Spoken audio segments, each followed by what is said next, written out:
everyone, welcome to the That's Good Enough channel.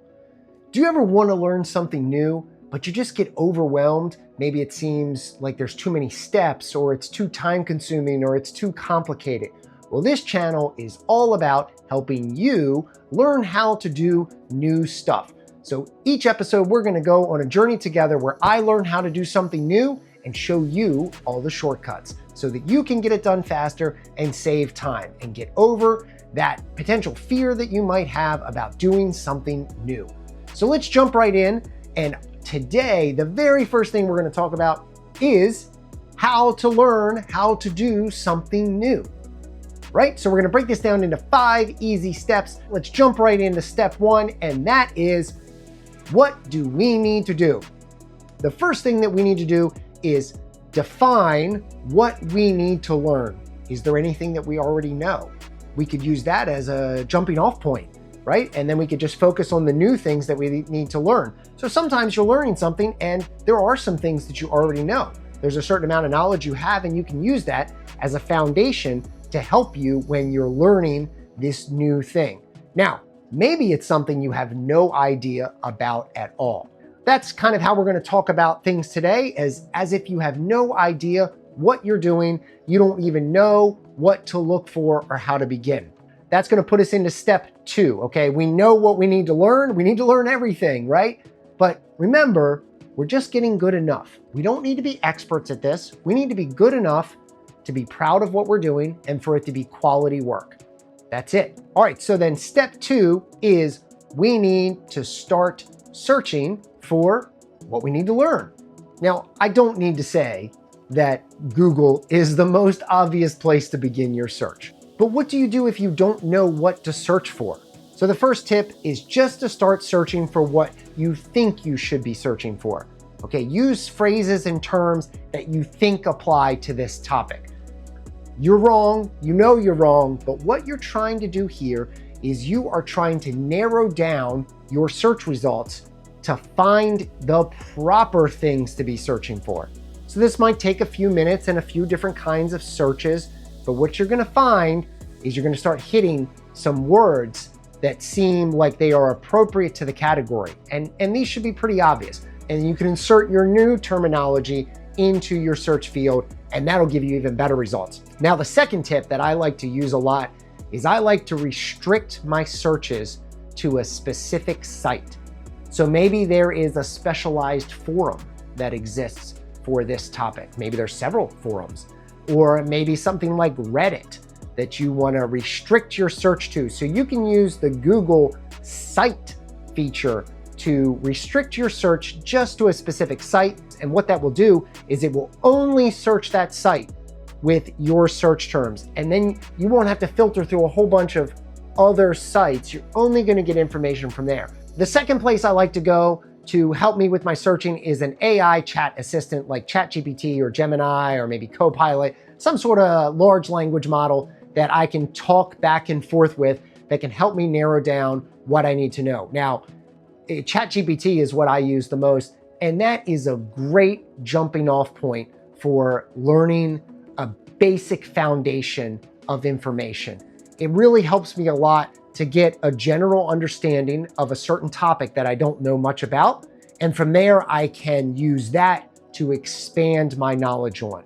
I have 2 tips for ChatGPT. The first tip is to always double check what ChatGPT tells you, okay? I've had some hilarious conversations about things that are blatantly wrong that the chat assistant thinks is correct. And so just double check everything, okay? Don't trust anything that it says yet. We're still in the early days of these things, but they can be incredibly helpful for getting a baseline of knowledge to help you start building more knowledge upon. The second tip that I have for ChatGPT that'll really help you get better results is crafting a good prompt. The prompt is what you're asking or telling the chat assistant to do. So what you can do is structure the prompt in a very specific and clear way. You can tell it what its role in the task is and what your role in the task is, and exactly what you expect it to do and not to do. And that will really help you make your results much more specific and I think much more accurate. Again, always double check your results, but that's really a great way to get better results on any AI chat assistant. The third place that I like to go to find information is, of course, YouTube. You're probably here already, so you know this. But the trick that I like to use on YouTube, the thing that makes YouTube great is playlists. So anytime I'm looking for how to do something new that I don't know, I use the playlist feature on YouTube. I will find a video or 2 videos or 10 videos that all have some level of relevance to what I'm looking for.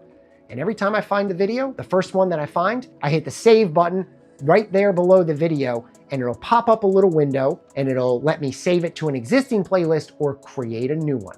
So I'll create a new one that has a relevant name, and then every other video that I find that is relevant to that playlist, I just hit save and select that playlist. And before I know it, I've got a big old playlist of videos that are relevant to what I'm doing. I can go into my playlist and remove titles or rearrange them.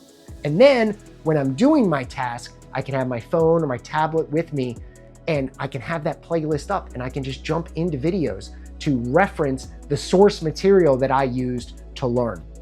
So playlists are what you want to do when you're on YouTube. All right, so now we're on to step 3 of our process. We have figured out what we need to learn. We have gone and learned it.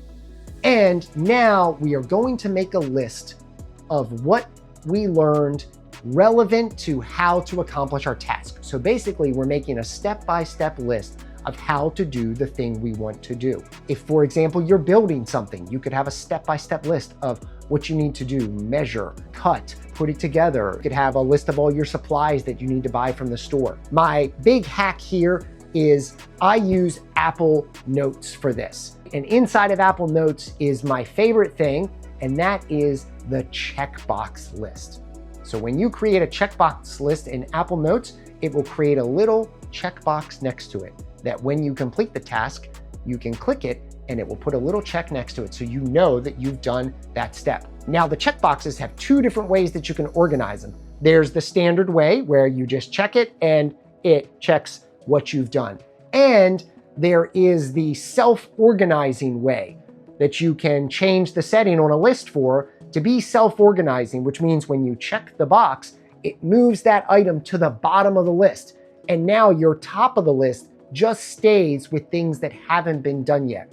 This is super great for like grocery shopping, which is what I use before I go to the grocery store. I make a checklist in Apple Notes, then I go to the grocery store, and as I grab each thing and throw it in my cart, check, check, check, check, and it just moves each item to the bottom of my list. And then I only ever have to look at the top because that is the things that I haven't gotten yet. So Apple Notes, my favorite thing to use for when I'm doing any task. I have folders that organize my different topics.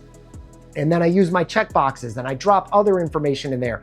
I can drop images or videos, or I can draw, or I can do math equations. Apple Notes, my favorite thing to use to make a list. All right, now it's time for step 4. We're moving on from planning into doing.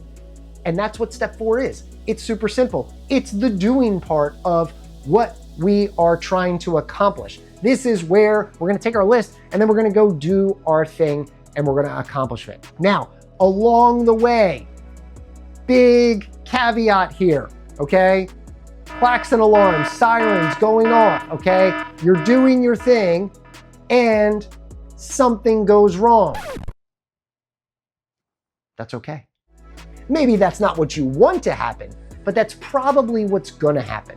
You're gonna get into doing your thing. You're gonna be moving along, and suddenly you're gonna come across something that you hadn't thought of. Because a lot of times we don't know what we don't know. And so we get started of doing our thing, and suddenly we get to a point where like, oh no, I didn't even think of this. I didn't know this was gonna be an issue. This happens to me all the time. But when you know it's gonna happen, you're not as surprised. And you say, okay, now how do I accomplish this part of the task that I didn't know about? And we might have to go backwards to step 2, or maybe even step 1, right? We now have to figure out, okay, what do I need to know now about this new thing I didn't know about Okay, let me jump into step 2 by searching for information about this, finding out some more info. Okay, let me add that to my list in step 3, and now I can jump back into step 4 of continuing doing my thing. And then once we've done all that, once you've accomplished your thing, you are going to head into step 5, which is the last and final step. At this point, it's time to review. It's the reviewing step. It's the post-production part of what you've done. You have completed your task, and now you're going to review what you did, and you're going to improve it for the next time that you might have to do it. You're going to take your list and you're going to refine your list. You're going to make some changes to it. Make the adjustment right when you're done so that the next time you do it, you're ready to go. And that is the 5th and final step. So you've got 5 things that you're going to do to learn anything new. First, you're going to figure out what you need to learn. Second, you're going to go learn it. Third, you're going to make a list of what you learned so that you can do your thing. Fourth, you're going to go do your thing. And 5th, you're going to review the process so that the next time you have to do it, it's even better than it was the first time. And the goal of all of this is to not become an expert at what we're doing. I often get bogged down in the fear of, oh my gosh, there's so much to learn about this topic. I'm never going to be able to do it well. Don't let that dissuade you from learning how to do something new, something that you've maybe been wanting to do for a while. You don't need to become an expert at it. You do need to become good enough. And that's what we're going to do together on this channel in every episode is we're going to get good enough together at something. And I'm going to teach you tips and tricks and hacks of how to get good enough at something and do something well and do it faster and save you time. I'll see you on the next episode. I'm Tim. Thanks for joining me. See you around.